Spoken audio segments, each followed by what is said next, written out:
Hey everyone, Brendan Snyder here. How are you? Thank you for joining me for another episode of New Music Finds. So this is where I like to collect together all the albums that I purchased over the past week. I've got 7 of them for this week here. And of course I get it from different places like my local record store, Sound Exchange. I love that place, can't get enough of it. And of course online retail like Amazon, eBay, and more. And then I like to give you a little bit of background on it and tell you why I bought it and what I think of the release and that sort of stuff. So we're going to jump into those 7 in just a bit. But if you're new to my channel and you haven't already hit the subscribe button, please do. Also leave a comment, hit like, all those help. Turning on notifications, of course, is going to remind you of great episodes just like this. So here we are. We're going to jump into this with new releases, and there are 4 of them up front here that I want to talk about.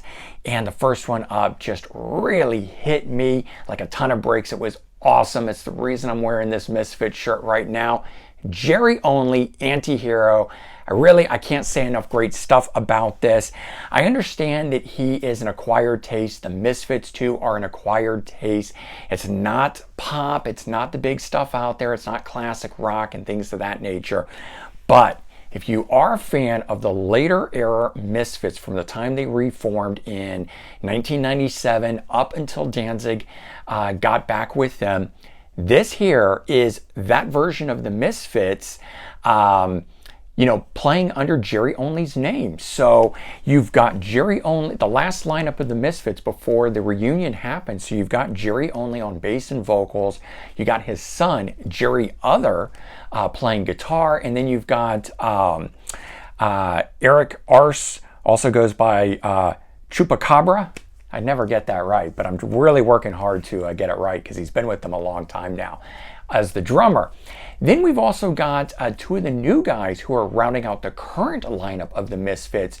We've got Dave Lombardo on drums for some of these tracks, and we've also got AC Slade from the Murder Dolls and Dope playing rhythm guitar and stuff like that. So very cool lineup on here, and it's just top notch for 8 songs on here. I can't say enough about it. If you are a fan of the Misfits, if you like good punk, if you like punk with melody, check this out. All right, I'm going to move on to something else here. You guys know how much I like that. I think that came across. All right, next up, Joe Lynn Turner, Belly of the Beast. This one here, I don't know how long it's been between solo albums, but it's been a long time now. Of course, he's been active with Sunstorm, and Sunstorm being melodic rock, AOR style stuff, rooted in the 80s. But he wasn't writing a lot of that. He only would, maybe co-write something here or there on it, and it was really one of those Frontiers record projects. So it's great to have him back doing a solo album and so forth. But this here is a very different sounding solo album than all of his other stuff. Heavy, heavy, heavy. There's a few tracks on there that do sort of reminisce or reveal that rainbow deep purple style that he's known for. But the rest of the album's very modern sounding. It's good for what it is. I do like the album, but it's not a Joe Lynn Turner solo album. It's not Rainbow. It's not Deep Purple. It's not Fandango. It's not any of that sort of stuff. It's not Sunstorm.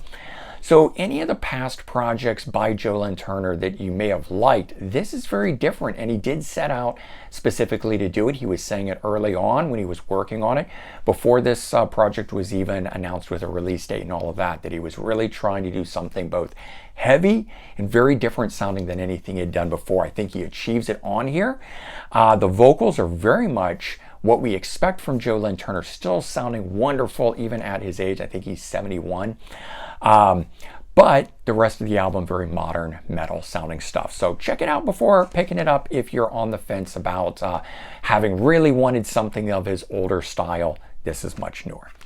Now, one that I picked up and I was on the fence about, and I'm just diving into it as it only came a couple days ago, John Norum, Europe guitarist, Gone to Stay, latest solo album from him. You know, his past stuff, which I absolutely adore. The first solo album, No Control, and the follow-up, Face the Truth, that had Glenn Hughes singing on it, are absolutely superb albums by him. I would recommend those any day of the week. Later era stuff, which is what this is sounding like here, he got much heavier, slower, and more bluesy in his playing, which I'm sure that style was always there. I'm sure it was just part of the era that those other albums were made.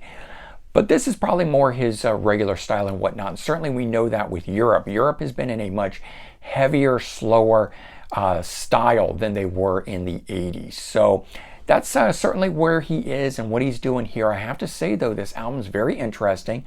Far better than his last solo album that came out 11 years ago called Play Yard Blues. That one was very bluesy.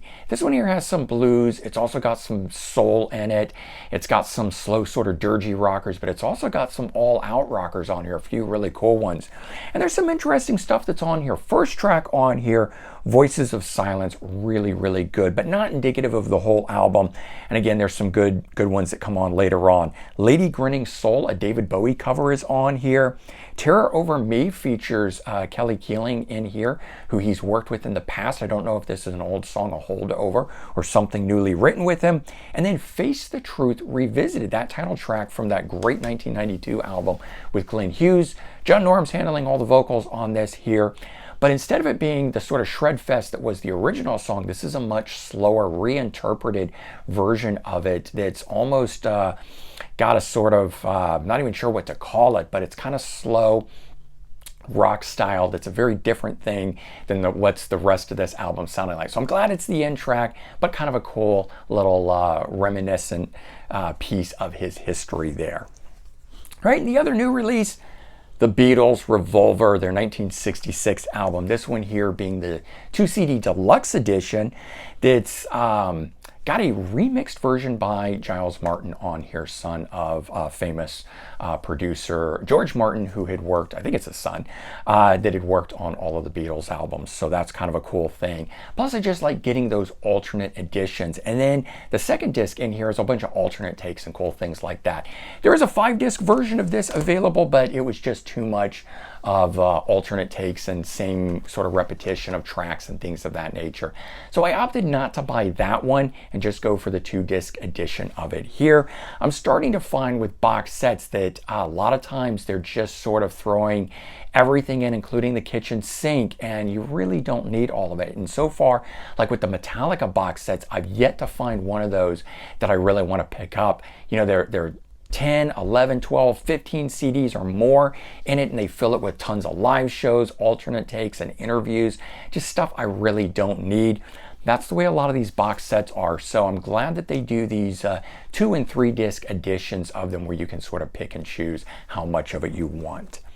All right, moving on to some of the other stuff that I picked up, going along with the Jerry Only, and of course the Misfits shirt. Misfits, A Legacy of Brutality, this comp that I didn't have. I actually have it in the Misfits box set, which I do own, but didn't have a standalone edition of it and never really pull out that box set because I've got the individual albums themselves. But I found out that Legacy of Brutality, this here is from 1985 and has a bunch of overdubs and things on it, so different than the takes that are on the album tracks. And I never really paid that close attention to it when I got the box set to know that. Of course, they don't mention that sort of stuff in the box set. This is a Wikipedia read that led me to this. And now listening to this, I do hear very different production on it than what's on the album tracks. And I actually found I didn't like this very much because of that, but it's cool for what it is. And again, like with that Beatles release, I like getting those alternate takes and having something different. So I'm glad to have it in the collection, and I think at different times when my mood is more set towards the 80s or something of that nature, or sort of that layered production sound, then I'm going to be pulling this out. But it was great to get something and just have an additional Misfits thing to go along with the Jerry Only thing. Here's one that I don't know why I've never picked up. I just never had. And I have to say some of it came down to later editions of it not liking the album covers or booklets or the way that it was done. But Starship, Knee Deep in the Hoopla. Another versions I had didn't have this as the back, and it I can't remember what other kind of weird things it had on here, but this one here, an original CD edition of it from back in the day, I think it was 1985. Yeah. So of course, having the big famous song We Built This City, which went to #1, but also track #2, Sarah, it went to #1 as well. And then the rest of the tracks I don't actually know, but they did have 2 top 40 songs in addition to that. And it was cool to finally get this album, put it on, and listen to it. And whoa, it is totally rooted in the 80s. So while my mind is currently with punk and the Misfits and stuff like that, This was not so much where my mind is at, so I'm going to file it away on the wall. And now that I've got a music room, I can actually go file stuff away right as I get it, kind of a thing. I used to leave it out in boxes, and it would just kind of, you know, gather there for a very long time. But I'm glad to be able to put these things and have all of one artist together on a wall. It's just such a great thing that I've never been able to do before. All right, and one that I picked up that was just kind of on the spur of the moment, a whim.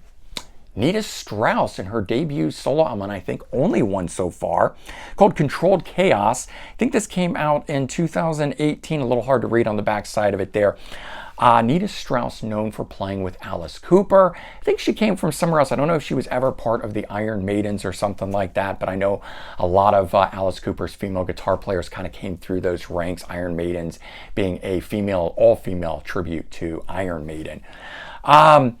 But this is really great, and she's never recorded with Alice Cooper, at least not a whole album, and she might have done some production on a track here or there, and she was all geared up to do it because Alice Cooper's current album, one of his current albums, actually working on 2 right now, is being recorded with the Alice Cooper band, his band right now, not the old band, although the old guys are working on stuff too. Alice Cooper says he's got a bunch of stuff recorded by them too. Back to this.